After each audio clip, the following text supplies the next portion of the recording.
Three Films and a Podcast has no claim of ownership on any film footage used in this episode. All film footage is owned in its entirety by the copyright holders and is used solely with the intent of film criticism, commentary, and education under fair use law. And just like every car in Too Fast, Too Furious, this podcast contains spoilers. Enjoy! Hey everybody, welcome to Three Films and a Little Podcast.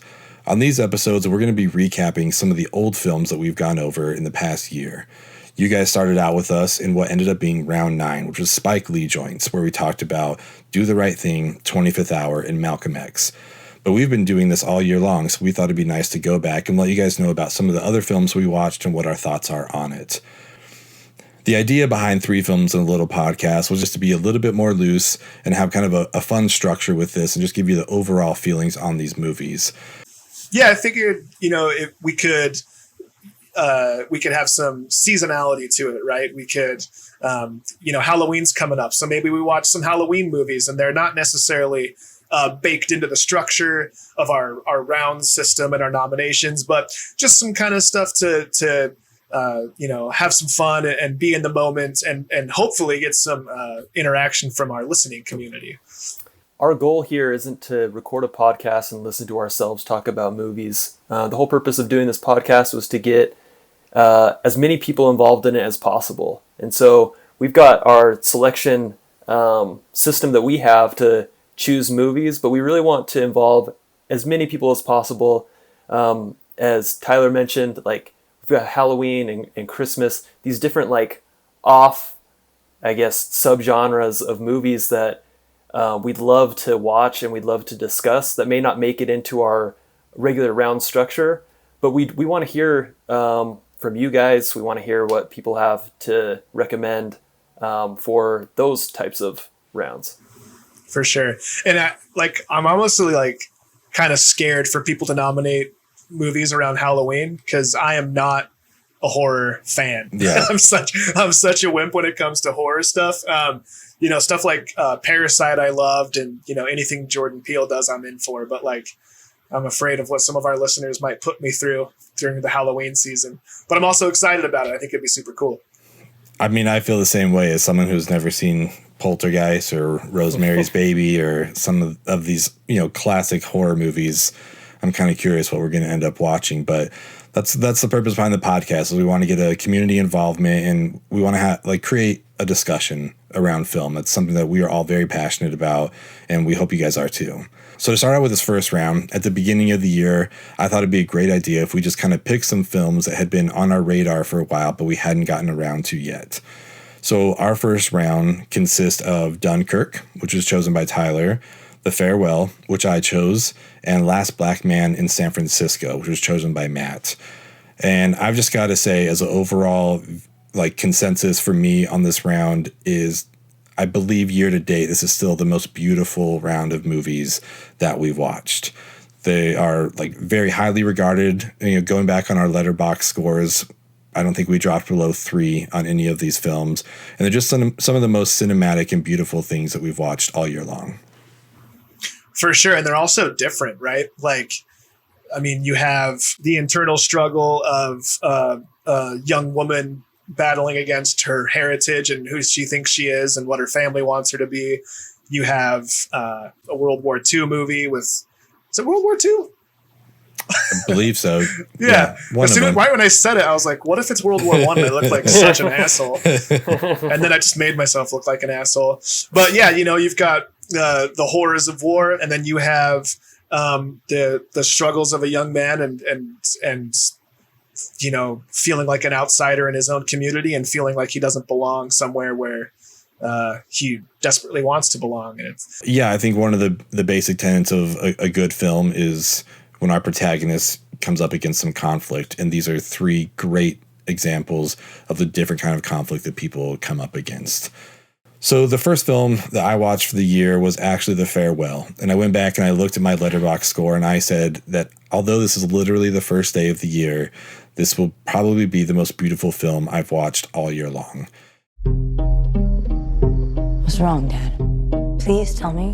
Minan is dying. She doesn't know, so you can't say anything. The family thinks it's better not to tell her. Why is that better? Chinese people have saying, when people get cancer, they die. We have to go to China. Wedding is an excuse so everyone can see her. He's my only cousin. Did you think I should be there? You can't hide your emotions. If you go, Nana will find out right away. Really 呀？咋啦？咋不说话呢？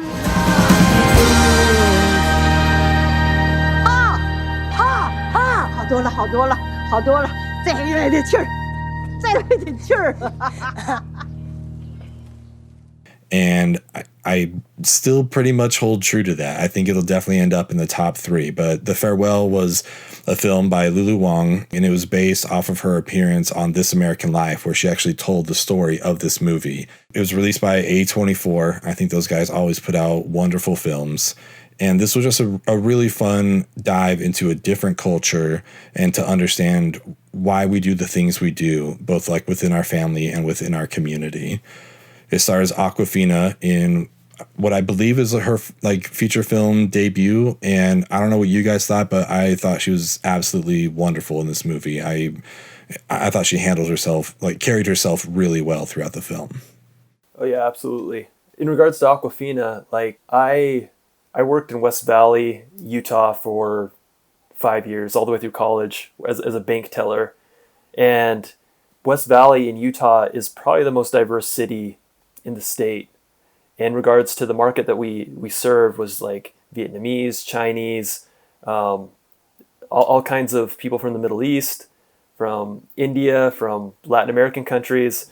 And it was interesting to see the behind the scenes in China, what they thought of the West and sort of the things that the West likes to cling to and what the East clings to, and how both sort of feel like their thing is better. And also to see Awkwafina, who's like seemingly in the movie, she's grown up in the United States. And so she's got sort of that, like, I communicate better in English, but here I am in China, like immersed with my family. And like, even she has to sort of like brace herself for the dynamic there. And the language barrier there, like just things that you don't even think about that these ethnic minorities in the United States have to deal with when they go home to their countries. How bad is she? You can tell me the truth. The cancer is quite advanced. Shouldn't we tell her?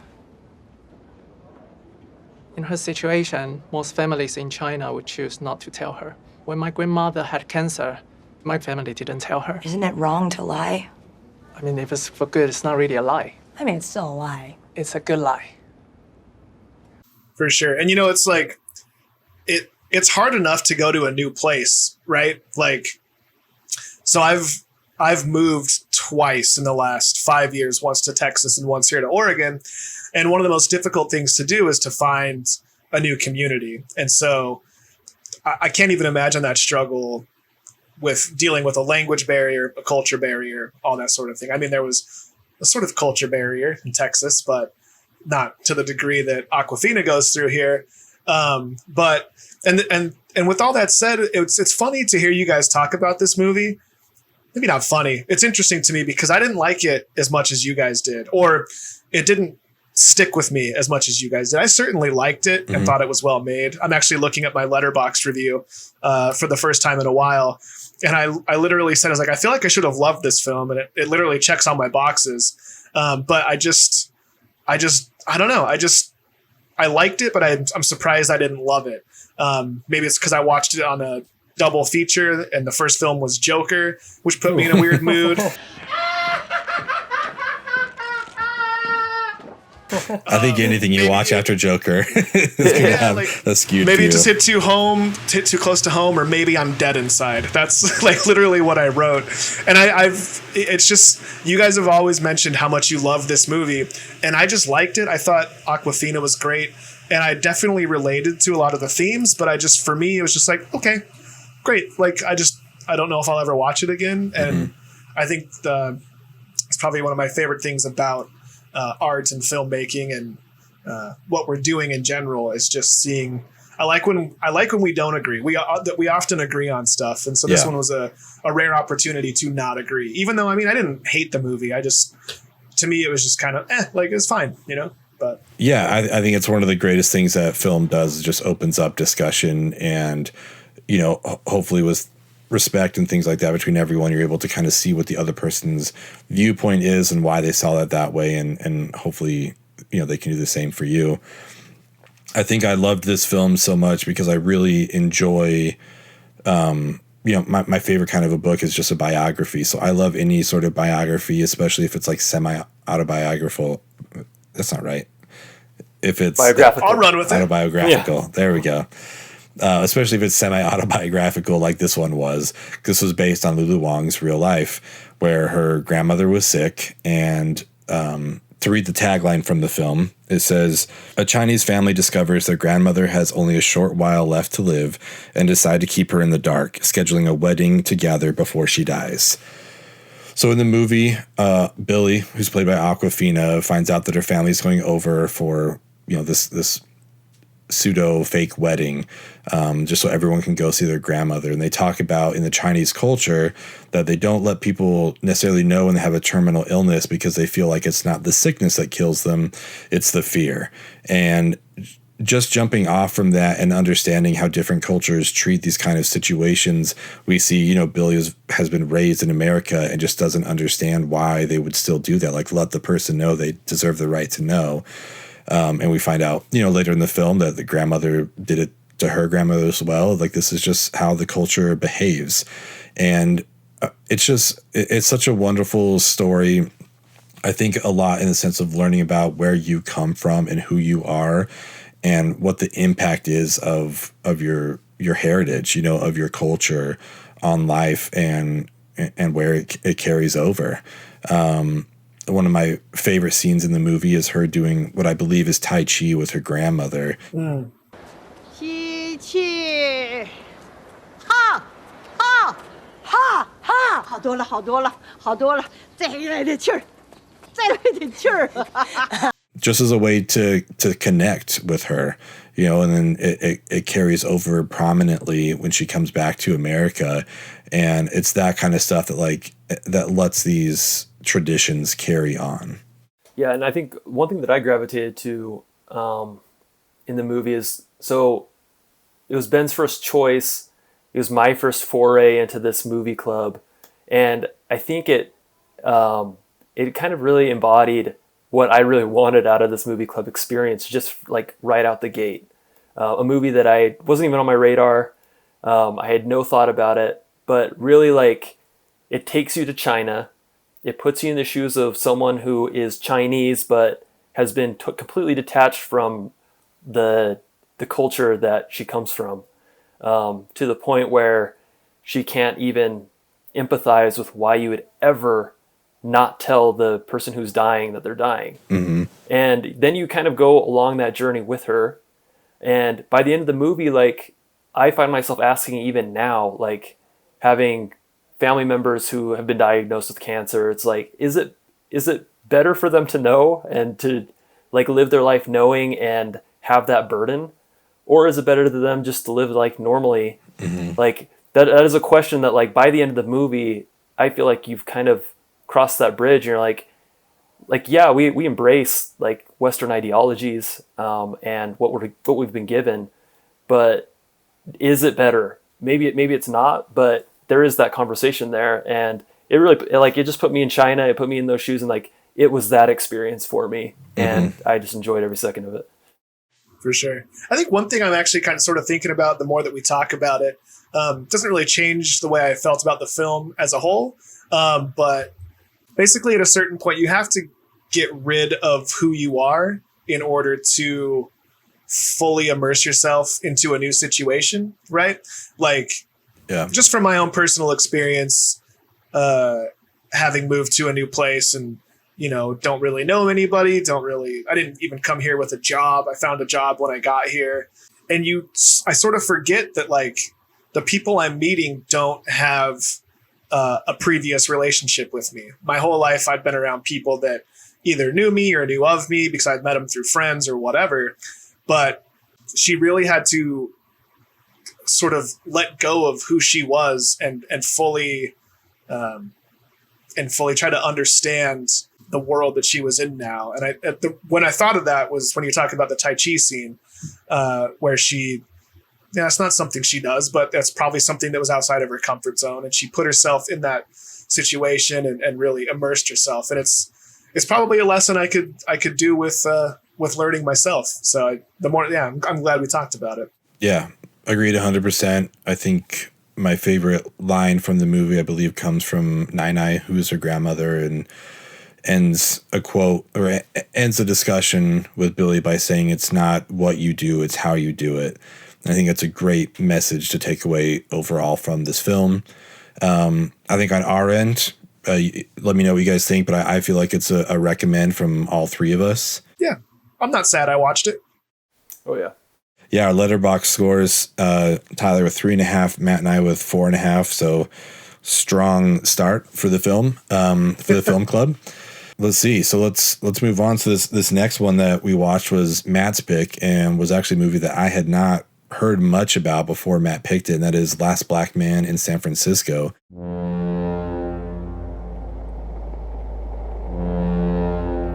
We built these ships, dredged these canals. In the San Francisco they never knew existed. This is our home.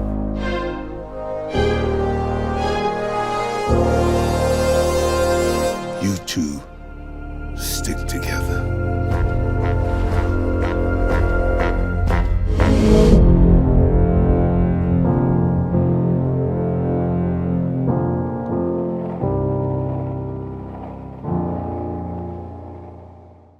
Yeah, so Last Black Man in San Francisco, towards the end of 2019, I started noticing a common movie on several people's most watch lists or favorite lists. Yeah, it was on Obama's. It's on Barack Obama's. We know that guy. Yeah, you may have heard of him. Anyway, and then I looked up a few of those movies just to see what looked interesting. And Ben had showed me Letterboxd before, and so before we had even gotten into the movie club, I had it on my watch list. And nice, I did not know that. I wanted to see it. I thought that a movie club scenario was a good opportunity to watch something like that. Just to give a little background on it, it's directed. I think it's the directorial debut of from Joe Talbot, and then he co-wrote it with Jimmy Fails, who stars in the movie, alongside Jonathan Majors, who's been popping up in several things since, which has been awesome to see. Mm-hmm. And I think it's his feature debut too. So it's cool to see him at the beginning there. And then it's got a small role for Danny Glover there as Jonathan Majors' father. Who's not getting too old for this shit. That's right. I'm too old for this shit. Never. This follows sort of the story of a young black man who finds himself really attached to his childhood home, which has since been gentrified. It kind of tackles that issue, which I hadn't really seen tackled before. Mm-hmm. And since I've watched the movie, I've seen it kind of as a theme in other movies, but this really puts it on display. Basically, the San Francisco has been completely gentrified. Black neighborhoods, Japanese neighborhoods have been put in a scenario where the prices have been raised. The appeal has been targeted more towards the white people who can afford them, and it's turned these neighborhoods into totally different than what made San Francisco, and totally changed the identity of San Francisco. And so that's an interesting thing to take on. And so we see Jimmy Fails really take us through San Francisco, really show us the charm and the soul that a lot of these houses and these neighborhoods have, and the impact that they've had on them. And the biggest thing for me on this movie was just the cinematography, the shots that it showed of San Francisco, and then just the narrative that it told about the stories we tell in our heads that are very possessive about what we've experienced in our lives and what that means in the context of a black man in San Francisco. But we built these ships, dredged these canals. In the San Francisco, they never knew existed.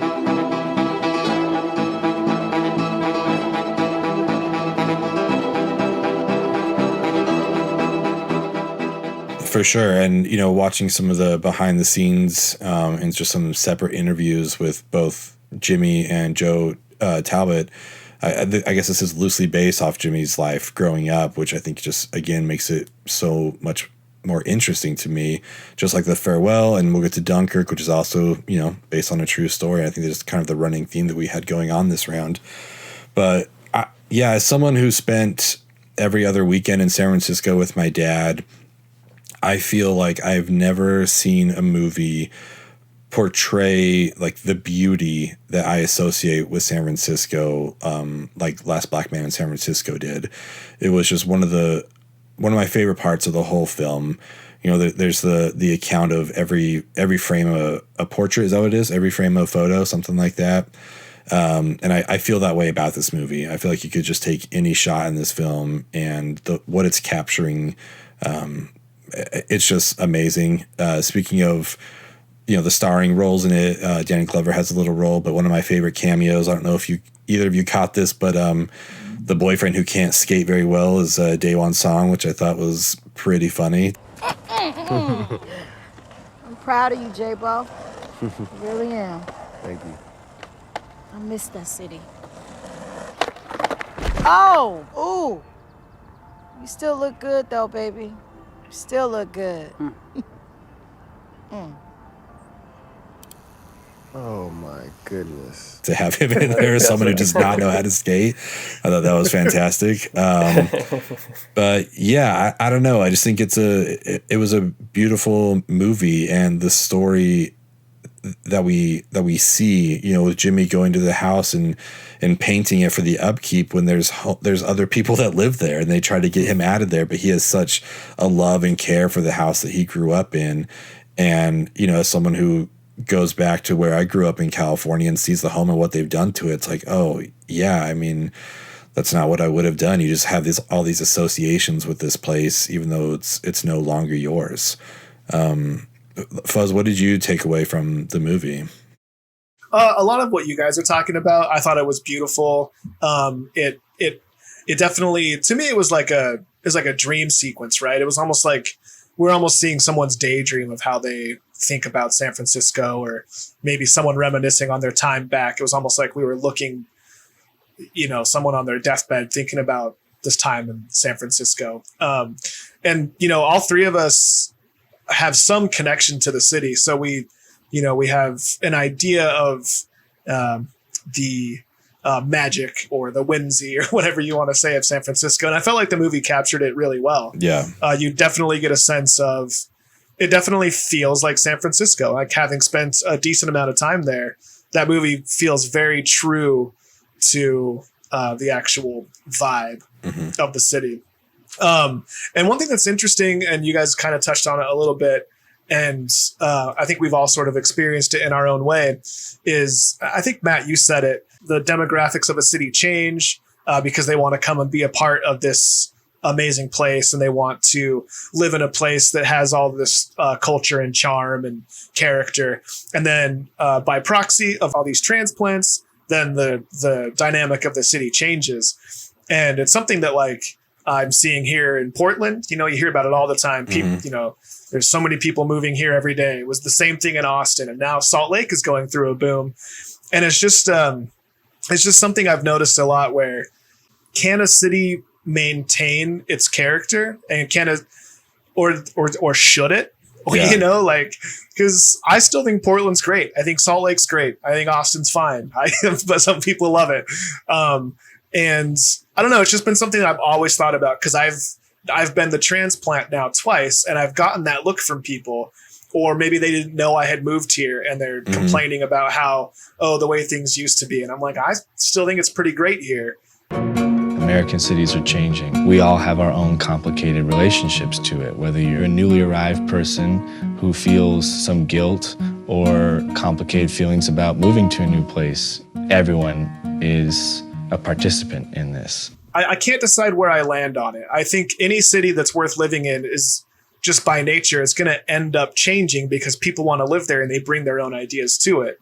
And so I thought it was really cool to see it from the perspective of someone who doesn't want that change and sort of is fighting it to some degree, because I'm the guy I'm the guy gentrifying, right? Yeah. Like what? I don't know. I mean, yeah, we kind of discussed a little bit with do the right thing of like what role do you have to assimilate in whatever neighborhood or wherever it is that you're going. And I think Jimmy kind of like really summarizes the feelings well with this of how much he loves the place that he grew up, but not necessarily what it's become.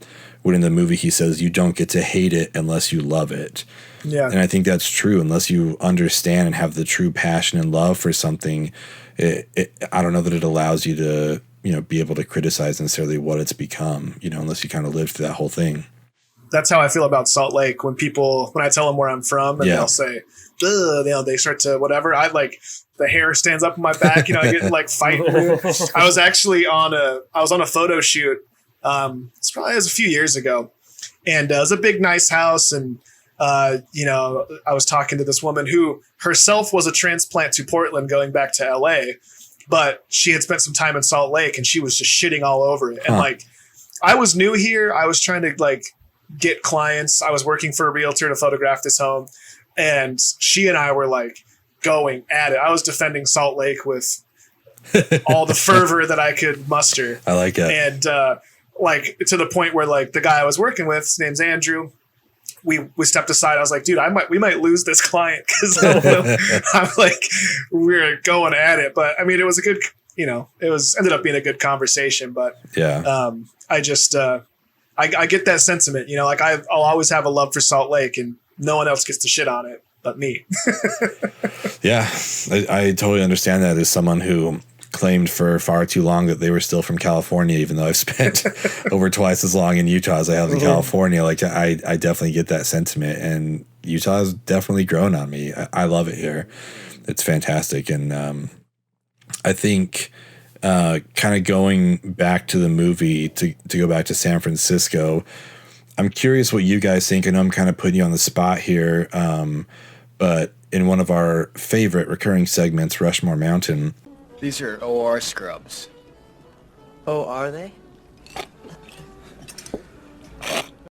I feel like Last Black Man in San Francisco, for me personally, would fall in that Rushmore Mountain of movies based in San Francisco. I mean, there's a lot to choose from. You have Bullet, which I think is one of the greatest, would probably be up there. All of the Dirty Harry movies. Get a little more lighthearted with Miss Doubtfire and some of those others, but I think just the way that it captures the city, again, just to reiterate, I haven't seen it done anywhere else that well. I know it's kind of a broad. Yeah, to me, it's if I could live anywhere in the world, it would be San Francisco. Mm-hmm. And I think this movie is, in a weird way, despite what we're talking about, how it's changing and it's not what it once was, it shows you why you would want to live there. It's so beautiful. It has all this charm and character and interesting people and a great culture. So yeah, I mean, between this and So I Married an Axe Murderer, it's probably yeah, we'll just do those movies twice on there. It'd be great. Yeah, overall though, I think another solid recommend from all three of us. Matt and I gave this 4 stars on Letterboxd. Tyler gave it 4.5 stars. So yeah, I think a solid review from 3 films and a podcast. If you're gonna watch it for no other reason, just watch it for the rendition, the guy singing the same. It's beautiful. I don't even want to say too much more about it because it was. Yeah, I listen to that song all the time. It's here. on my rotation, and it takes me away every time. Oh yeah, loved it. Yeah. So I didn't mean to move on too fast, Matt. If you have anything you want to add on, or Tyler. I mean, just to briefly add on to what you guys said, I feel like it romanticized San Francisco in a way where it showed the flaws. Because like San Francisco is probably my favorite city in the United States. I mean, there's a couple cities that I love, but it's up there. It's in the conversation, and I love it every time I go. And a lot of people that you'll talk to are like, oh, well, there's a lot of homeless people, or you have people who maybe knew San Francisco from back before it got like completely through gentrification changed, and they're like, oh, it's just like completely different now. Now it's all just like tech bros and all that. And it's like it shows enough of that, and it shows like, yeah, I mean, we get that rendition of that song from a homeless person, and so like it finds a way to romanticize even like the negative things about it, which kind of supports what Jimmy Fails says about like you can't hate something unless you love it, because it's taking even like the things that are maybe the worst parts about the city and finding a way to like endear it towards the audience. Yeah, without a doubt. Well said. To wrap up this last round of movies, Tyler chose Dunkirk from Christopher Nolan.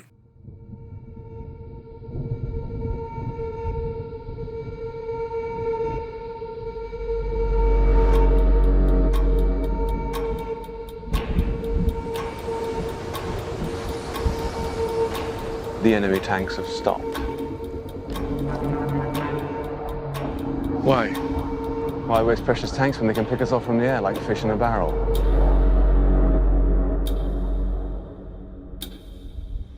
There are 400,000 men on this beach.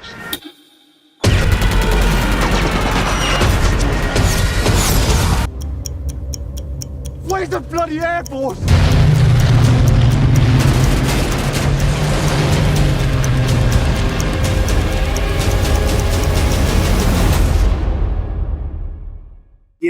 That's probably the biggest movie in this round, so I don't know how much I need to go into it. But the reason I picked it was because it was going to be on another movie podcast. Quentin Tarantino was going to be a guest, and they were going to discuss it. Why Dunkirk for Rewatchables episode? This is a movie that only came out 2 years ago.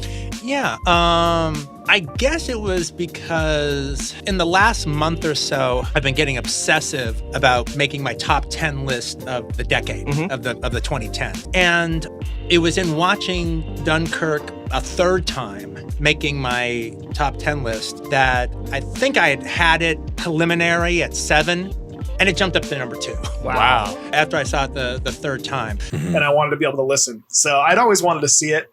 Yeah, basically, it was Nolan. I wanted to watch it. I thought this movie was fantastic. I missed it in its initial run in the theaters, and then they re-released it, I believe, before the Oscars, so I was able to watch this in the theaters.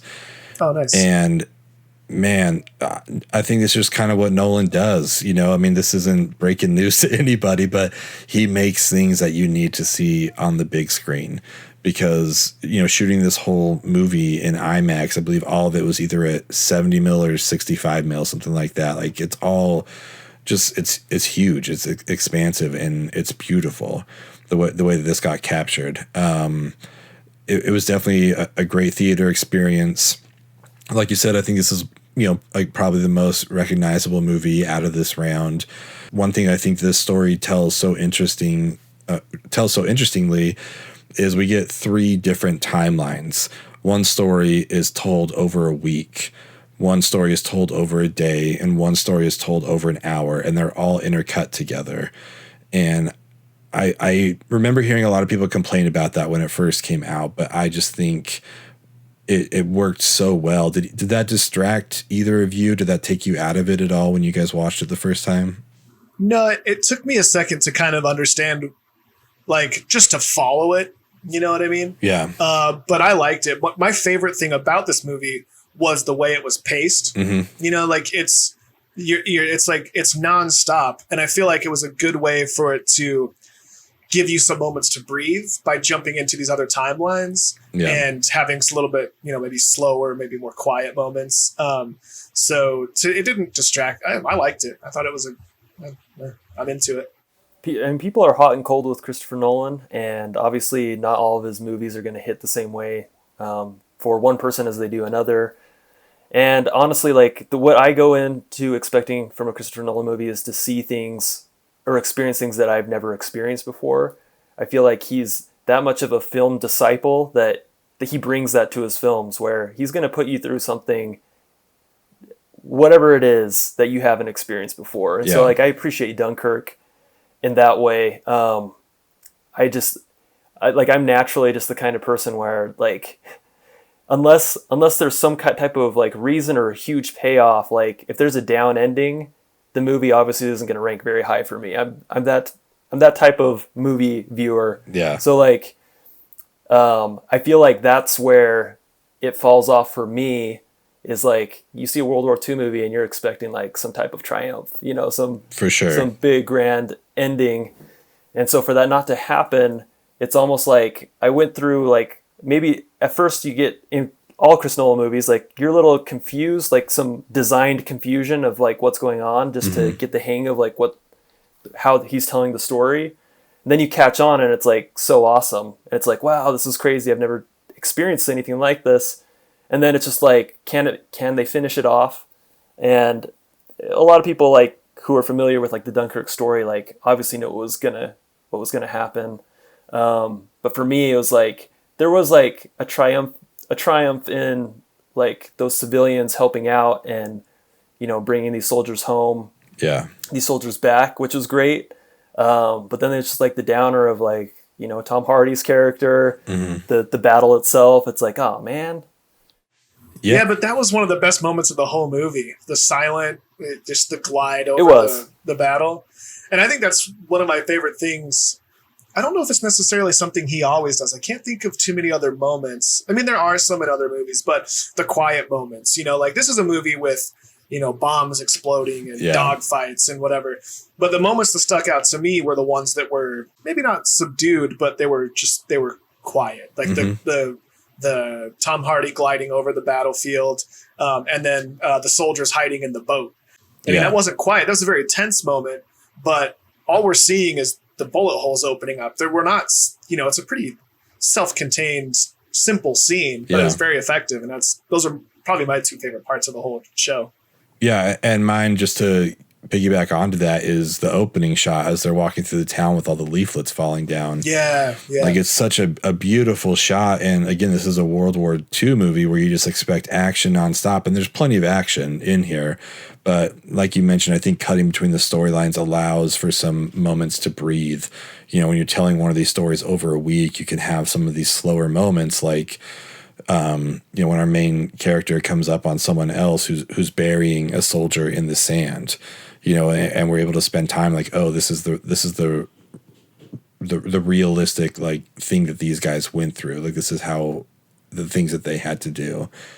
Yeah, I mean, this is Christopher Nolan, writer-director, composed by Hans Zimmer, who I think we're all very familiar with. He's, did the whole Dark Knight trilogy. He has the composed Dune, which will be coming out soon, which we're excited about. And this was shot by Hoyte van Hoytma, who people may not be familiar with his name, but he has shot The Fighter. He did Her. He did Ad Astra, and he's done... along with this, he's also done Interstellar and Tenet for Christopher Nolan. So, I mean, really just like a murderer's row here of the behind the scenes. And I think that's why it is such a powerful and just really strong film. And yeah, to go along, Matt, with your point, I think that kind of carries over in the film that some of these soldiers are, for lack of a better word, just bummed out that they have to evacuate. Like it comes across as a loss, like they're running away.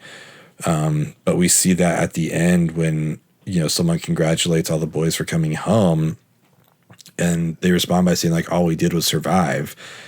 And he responds by saying, sometimes that's all you have to do. Hold on, lads. Hold on, lads. Well done. All we did is survive. That's enough. And I just think it's so strong that they came back expecting ridicule and just to be mocked, but they got a hero's welcome because they were able to survive through what they did. I don't know. I think this is a very strong film. Like every other movie, I wish I could see more of Tom Hardy's face, but you'll take what you can get, I guess.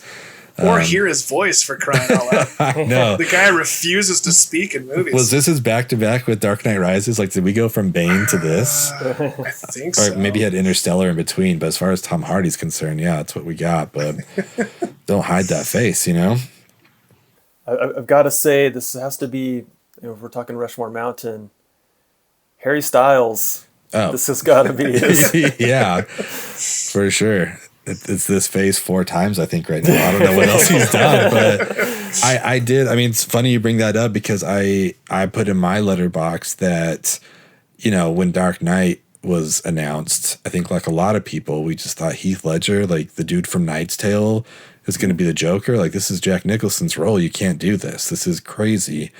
And not to sound too film bro-y, but I think a lot of people just kind of accepted the fact that this is like the best version of the Joker we've ever seen now.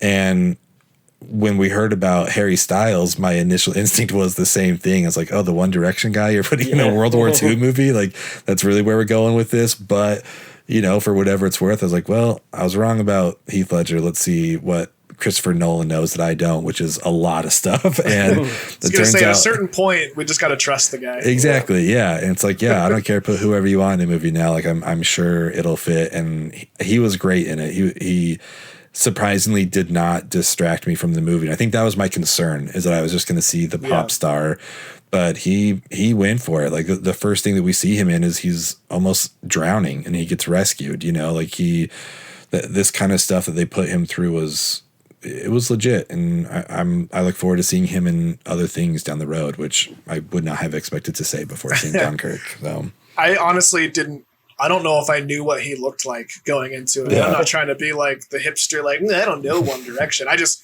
genuinely didn't know. Yeah. So it didn't bother me one bit. He did a great job. So it wasn't obvious which one was Harry Styles to me. I didn't even know who he was, really. And I think that's just a testament to his acting and to the movie. Along with Tom Hardy, we get another reunion with Cillian Murphy, who plays Scarecrow. He shows up in all 3 of the Dark Knight movies, right? He's like the judge in the last one, and then the main villain in the first, and beginning of Dark Knight. Yeah, so he's in there. We get Kenneth Branagh, who we see in Tenet, which has just come out. We can talk about that in a little bit, but Christopher Nolan knows how to cast and knows how to direct, and I think this was a really good movie. Do you guys have anything else to add in regards to Dunkirk? Not really. Okay.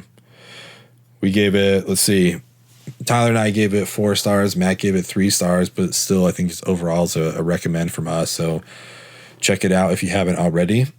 At 3 Films Pod on Twitter, Instagram, Facebook, Gmail, internet. Some of you have our phone numbers. Give us a call.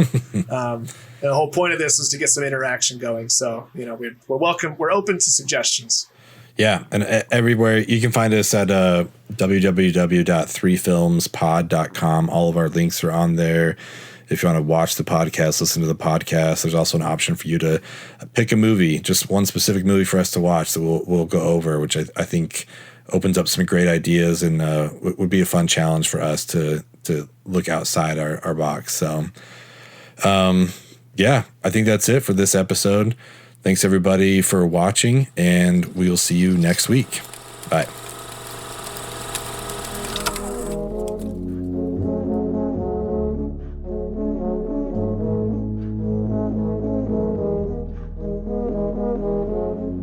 If you're going to San Francisco, be sure to wear flowers in your hair. If you come to San Francisco, you're gonna meet